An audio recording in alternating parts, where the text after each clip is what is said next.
ఒకటి రెండు మూడు నాలుగుకు అర్థమేమిటో చెప్పనా? చెప్పుకో త్వరగా చెప్పుకో. ఒకటంటే ఒకటిగా అడుగేద్దాం,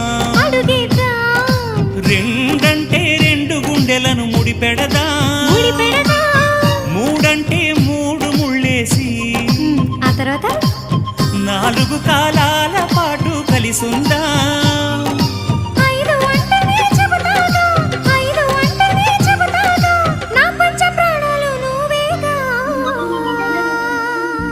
అమ్మావు ఇల్లు ఈగ చదివానాడు,